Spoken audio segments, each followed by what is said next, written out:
Hello, everyone. Welcome to another Spotlight episode of Oasis. The title is a bit different. Like we used to do ecosystem spotlights. Now, since we released ROFL on mainnet officially around EthCC this year, we have been advocating and pushing lots the ROFL adoption. And since we do believe it is a very unique product offering in the space, and we're getting lots of adoption from like different segments, but mainly trustless agents, we want to highlight projects building it with this tooling and inside our ecosystem, but also outside. And that's why today we have Eitan, the co-founder and from zkAGI, and he will introduce their project to us. Welcome, Eitan. Thank you, Marco, for having me here. And I'm super excited to talk about zkAGI, our integration with ROFL, and how much it has benefited us because we were in the market like looking at different TWE solutions for key derivation and the agentic trading use cases, and there was nothing as good and I would say like as salient as what ROFL offers. So yeah, that's for starters, but I'm happy to speak more.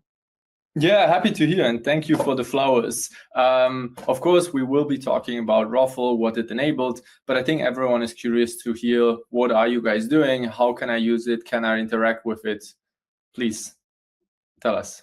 Absolutely. So at zkAGI, the core premise for us has been, how do you deliver privacy when you're interacting with AI systems? Now, when you interact with AI systems, it's usually very data intensive because it is using some of your information to give you insights. And especially if an AI is going to manage funds for you, then privacy is paramount, especially with things like your private keys, right? So what we build is core primitives and infrastructure to enable these kinds of agentic use cases. It could be trading, it could be generating content and privacy, it could be doing like BD work for you, or it could be anything else like healthcare analytics or anything else that you might imagine. But in all these cases, the data that you're interacting with comes in various flavors, right? It could be highly sensitive, such as private keys. It could be not so sensitive, but still quite important. Right, and there could be second order effects of some data like leaking. For example, what if like a whole record of people's date of births gets leaked? That can be quite catastrophic. So what are some things that you can do both on the cryptographic front and the engineering front, and what can we as a business and network guarantee to you? So that's the promise we come with, that we give you privacy and security and peace of mind through the primitives that we roll out at zkAGI. And one of the more consumer focused product we have been looking at is PowPad, which is how do you enable retail and everyday people to basically own trading agents and to create trading agents and to basically handle their finances on chain, like in an autonomous fashion and hands-free manner, while keeping to our roots of trustlessness and privacy and verifiability. Great. Before we dive into the actual product, PowPad, or like one of the products, the first time I actually learned about you guys was from like posts from Solana about the AI hackathon. I was checking the list of winners and I noticed you, and I had you on my short list anyways to kind of reach out to see maybe we can work together. And then we fortunately got an intro that kind of kickstarted everything. And since then it went very quickly. But let's maybe start first with the actual name, zkAGI. How come are you working towards AGI, or is it, as you said, like more going to be consumer focused, using what's out there and kind of pushing it in different verticals? And what's the ZK part? Absolutely. So before building up zkAGI, I've been part of like the open source AI ecosystem for years, actually from late 2020. And I saw this movement like gaining traction beginning of 2024 again. And one of the key technologies that I've been innovating in is called zero knowledge machine learning. And my vision for zkAGI was to build an alternative to OpenAI that actually preserves privacy and upholds like trust in humans. So that's why the name zkAGI. And I was very aware that the open source movement will help us get the best foundational models, or help us even create the best foundational models over time. So I knew that we will be able to match on the model performance over time with all the big tech competitors. But the edge that we offer is the fact that we protect your edge. And I just want to clarify, because so many people always kind of accuse us to be TE maximalists. Like, hey, why don't you work with zk, FHE, MPCs? And like, we do. We actually have implemented MPC protocols into our key management system just to make it more robust. It's a very important measure for like defense in depth. Likewise, we do always explore zk for potentially posting, for example, attestation proofs to different chains. But why we're so bullish on TEs is just the practicality aspect. Like, especially in a machine learning LLM context, there really isn't anything that you can use today. And that's why so many projects are now finally turning towards TEs and adopting it, because they don't want to wait forever to get to on-chain privacy with zk. And likewise, TEs have shown to be really, really usable for verifiability of this compute. Like you mentioned in your intro, this is off-chain compute that's very difficult to verify in a blockchain context. And TEs seem to be like a very practical solution. And that's why we advocate everyone to kind of try it out. We do offer our instances for free, just so people get some familiarity on what a TE can do, but also what it cannot do, because it's not this magical pill that suddenly makes all applications trustless. Specifically in the agent space, where there's so many more things that you have to consider for an agent to be actually trustless.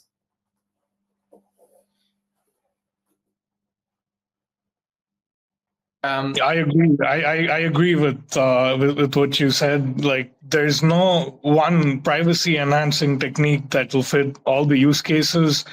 But when you really look at the grand scheme of things and any kind of use case, like TE definitely fits the bill for most of them. Like over time, I got more and more converted onto the TWE side. Of course, I was looking at the cryptographic techniques like homomorphic encryption. All these things, they can be used somewhere in the AI pipeline. As far as I'm concerned, I'm looking at agentic and AI use cases of privacy. And what I observed is TWEs fit the bill very well because they don't downgrade the performance too much, right? But something like homomorphic encryption, it's a huge overload for most of the systems, and you will be left waiting for hours before you can get simple outputs. Same thing if you go the true blue zk machine learning path, where you're only relying on circuits. And even if the computation is happening within the circuit, then you will not be able to do like image gen and like video gen and stuff like that. Maybe simple text transformers could work, but still there's a huge performance degradation. And even then, like it's not as private as some of the other methods. Because of the proof, there's still a way to reverse engineer and get some part of the data out. So you really have to tie all these methods together and use each piece for, where it matters. For example, what I think is zk proofs are great, as you said, for verifiability and some level of privacy, maybe on the prompt portion of the AI pipeline. And then for the computational portions and data storage, data retrievals, and things like this can be done very securely on TWEs, even some things like key derivations happening within a TWE. But you can always like tie on and stack on other pets for some components of the pipeline. So I still think there is a need for differential privacy. I still think there is a need for even homomorphic encryption on like the model weights. So you can really go down this rabbit hole and never be satisfied. But I think for most practical purposes, TWEs have given us good enough facilities, and more so what you have given with ROFL and what Oasis has given with ROFL is market leading in many ways. And it's just a matter also, in my opinion, of like maturity of the tech. I am quite convinced that FHE could be the final solution, but that could be like 5 to 10 years from now. And people can't just wait and put all of their projects on hold until the tech is mature enough, until we have accelerators, etc. So I just urge people to try what works today and then see how the upgradability path could look like. But let's get back to PawPad. What is it? How can people use it? PawPad is a Telegram bot that makes it easy for anybody to create or rent an AI agent that does the trading for them. And here, the keys remain self-custodial, meaning like if you're the creator of the agent or if you're the one renting the agent, you have access to the keys. Mm-hmm. And the agent at the same time can still execute on trades based on the strategy or the policies that you lay out or that the algorithm lays out. And we make it very easy to actually like spin up these kinds of agents. And essentially what we're doing with ROFL is deriving the keys, right, for the user on the TWE, creating a way for them to, like retrieve these keys. Or if it's the case that they're using API keys, they will be able to securely store it on a TWE using the ROFL framework.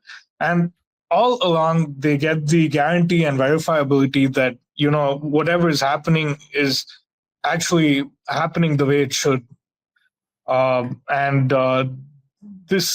This is essentially what's happening in PawPad. But the major goal here is to onboard people to a fun experience of using AI agents that can serve them, that can help like create capital for them.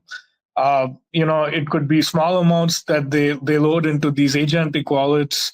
It could be big amounts, whatever, it depends on the risk appetite. But for everybody, there's a simple mechanism to onboard. And we want to go the next phase of PawPad will, of course, be a mobile app to further enhance the user experience and the variety of facilities that we would be able to offer compared to a Telegram bot. But yes, the Telegram bot is running trustlessly on ROFL, and everything can be cryptographically verified through on-chain activities such as us deploying the code, such as verifying that this is the code that is running on inside the TWE, and we have zero access of any of the keys being derived or keys being stored. It's all in a trusted execution environment, which ensures that even the host cannot peep at the data. That's how it should be, right? I mean, I know so many projects are launching trustless agents, but then if you look at it, it really is not trustless. Like there is a way for developers to kind of derive the private key. Maybe they even created the key pair for the agent and they just kind of give the agent access to it or share it. But obviously the wallet or the key pair comes from somewhere. And likewise, most projects do not think about like the upgradability of agents. Like as soon as I have full control over upgrading this agent and there's no mechanism of control in the middle at all, users really are not protected. I mean, here it's a bit of a different use case because every user gets their own agent, which is very cool in my opinion. Most projects that I know, they're just offering this one agent. You can deposit money into it, and that's it. My question is, what do users need to bring? And is this currently trading on multiple exchanges? How does this work? You're still muted. Thank you for reminding me. Sometimes I forget to click that button, but essentially what we're doing is enabling automated perps trading, because this is one area where even I spend a lot of my personal time trading, and most people in Web3 are now trying to transition into liquids trading, and which is why Hyperliquid has such a big volume every day and is generating sizable revenues, because there's a lot of organic activity and trading activity happening on Hyperliquid. So what we've enabled on Hyperliquid is automated agents that will manage your perps trading for you on BTC, ETH, and SOL. So essentially, with Hyperliquid, you're able to generate API keys. Now, these API keys are stored using the ROFL and the Telegram bot that's running inside ROFL. So you can interact with the Telegram bot and it asks you questions. You can drop all the information, and bam, it's trading for you, and it's doing what it must do, which is basically. Yeah, sorry. The private key in Hyperliquid, it's a bit different than a private key of a wallet, right? You don't have to share the private key of your MetaMask wallet. This is like a sub-account wallet that is then used to trade funds on Hyperliquid. Correct. It's just the API keys. So it does not allow you to do withdrawals. It only allows you to do trades within Hyperliquid.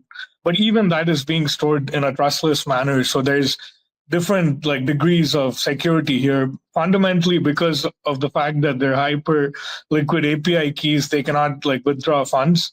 Second guarantee here is the fact that it's being executed and handled within a trusted execution environment, so it further protects any rogue actions on anybody's funds, right? So everybody gets a safe and nice and convenient experience. I mean, the Telegram interface is still unusual for lots of people. Do you have to trust Telegram? Is there some risk there? Yes, that is an interesting point. So, because we cannot we are even the bot that is probably hosted inside ROFL is using the Telegram bot API and the SDK, right? There are still some things we do not know because the Telegram code may not be completely open source on some fronts of how the message is passing, who can read it. So there may be a risk, but I think as of what I know about Telegram, it doesn't seem like there's any privacy concerns on Telegram. In fact, they are protected against giving away any of the data of users, as far as I know. But of course, I think in the next version, we will further be strengthening it because all the key storages will happen on the TWE, but we could add hardware-based encryption on each of the phones using the mobile app. So only the user will be able to unlock the keys, and there can be no interception if that is a concern in version 1. But even then, I think the risks are pretty low. But of course, you never know. There can always be a black swan event, and we have to prepare against that. So I think the ultimate fortress will be hardware-backed security and storing it on a trusted execution environment with ROFL. Is that one of the reasons why you're putting mobile apps on your roadmap? Yeah, that's in fact one of the strongest reasons. What are some others? Other thing is because just the UI and UX becomes much easier with the mobile app, and people are used to that whole experience.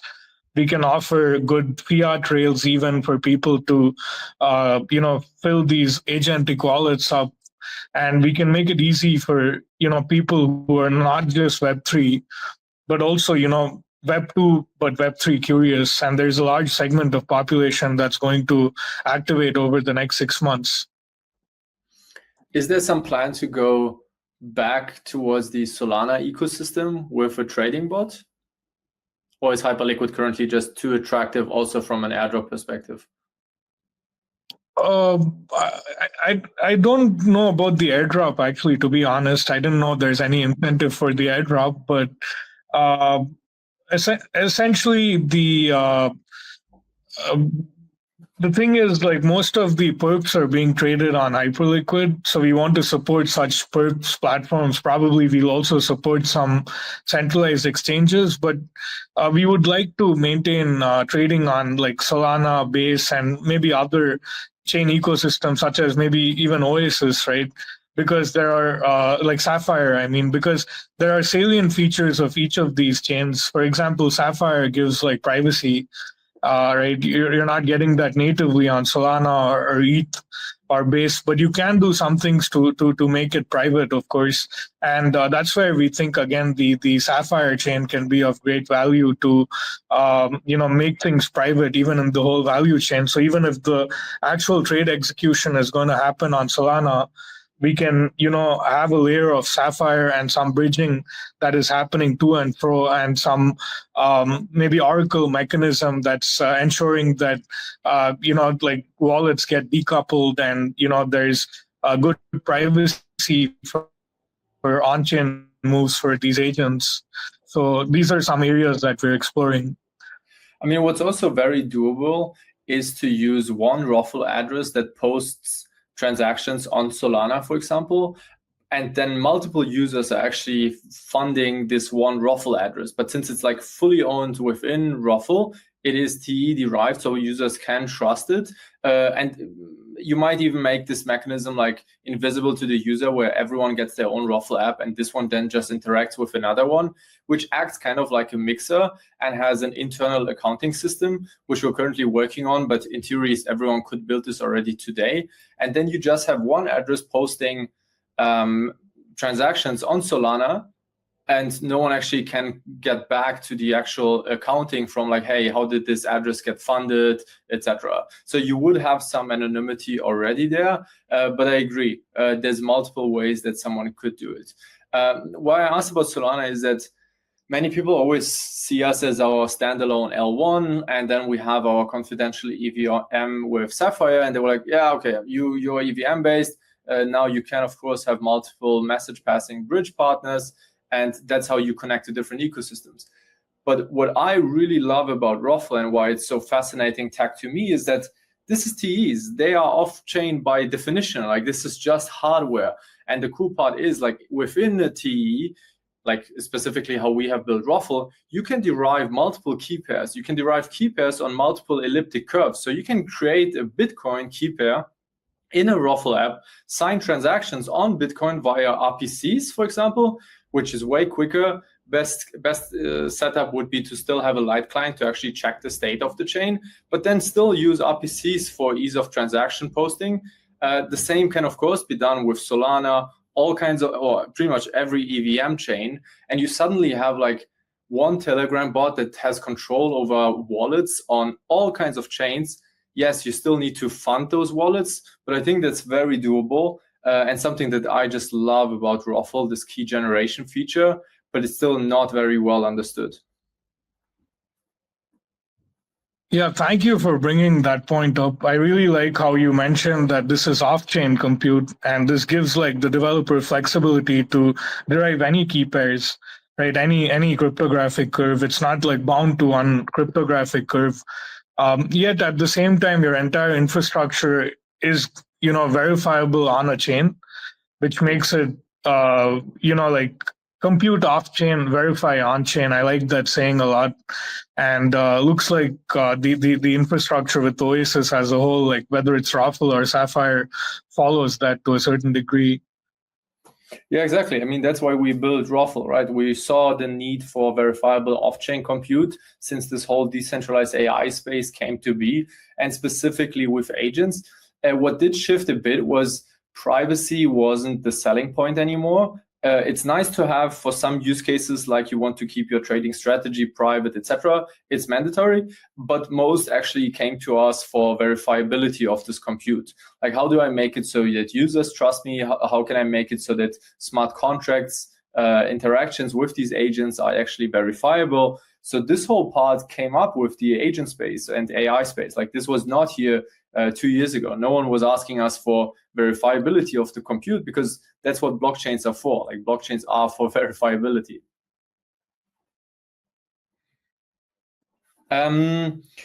Yeah, that's very interesting. I do want to pick your brain. I'm wondering, like, yeah, sure, go ahead. No, go ahead. Sorry, we have some delay, so that's why I was interrupting you. But yeah, you were wondering. No. I was wondering, like, have you ever thought about any use cases for either Oasis, ROFL, or Sapphire that are outside crypto? That was just an interesting question I wanted to ask you. Definitely. The problem is at that point you compete with the traditional hyperscalers and cloud providers. And they do have their own TE offering. It is quite a bit more expensive to rent a machine with them. So we do beat them on price currently. But the big value add that we provide is with Sapphire in combination with the TE cloud of ROFL, because you can get stuff like key derivation, on-chain secrets. So if you don't care about decentralization, it's very difficult for us to beat out like the traditional players. But yes, we do always have projects coming to us and be like, hey, I'm building something in the healthcare space. I need privacy. I want to train my own models. This training needs to happen in TEs. This is then CPU TEs and not GPU, but still, it's definitely something we can assist with. But generally, the big value add comes from these on-chain features that are tied to our chain. But yeah, for sure, something we think about, we explore with projects. But yeah, it's always also a bit more difficult to build these use cases because you're talking to like big corporates. We have, for example, one project that built a roll-up of our chain. Like it's just another L2 like Sapphire is, but uses our consensus. And they are onboarding projects like Airbus, but they had some different requirements. That's why they couldn't build this like natively on Sapphire. So the corporate use cases and Web2 use cases are generally a bit more complicated, but they definitely have the same problems that crypto projects have too. What do I want to ask you? I think just like what's next steps are for you. Oh, no, sorry. Before that, I'm curious to pick your brain on like the developer side of things, because I think users should now have a decent understanding. And at the end, we will have time for a proper demo to show like how does this actually look like in practice. But like from a developer perspective, how does one get started with ROFL? Who should even look at it? I think the documentation is very, very good. As far as my engineering team informed me that they did not have much issues with the documentation, and the amazing support that Oasis provides to developers also is extremely good. Now, I think, as you mentioned, right, secret keeping is the main crux of this, right? So anybody trying to generate secrets, right, like or maintain secrets on a database that nobody else has access to, or even they do not have access to. For example, you are creating authentication experiences, let's say, or you are actually like creating keys for somebody, right? To do like automated trading, like my example. Or you mentioned the case where you're trying to train it on some data that has to remain private, or you're doing any like computation that might involve private data, then ROFL is a good pick for you, because so the general experience, and yeah, maybe I can even visually show you, right? So I have like so many machines here, like all around me. Like all of these are like it takes a lot of effort to have things on prem, and if you try to assemble a trusted execution environment CPU like setup, right? It is not so easy. It is not so like easily available, and you have to do a lot. Even on the BIOS setup and like things beyond just plugging things in. Like there's a lot of things that you have to configure to even get it working on your local machine. But once you do get it working, and let's say you do get it working, you will then run into a bunch of other problems that people may not even realize, which is, okay, like how can I actually write code inside the enclave or inside certain segments of the memory, etc., etc. Now, this whole exercise for a good development team will be around 3 to 4 weeks. And even assembling that TWE setup might even be 4 weeks. 4 to 7 weeks is my estimation for when you can actually like start deriving keys and storing secrets, being able like having the code being able to access them autonomously, stuff like that. So it's a 7 week process. Now all of that is boiling down to a few hours of work. I wouldn't say minutes. Actually, yeah, after you've built it the first time, it's probably a few minutes for the next time you do it.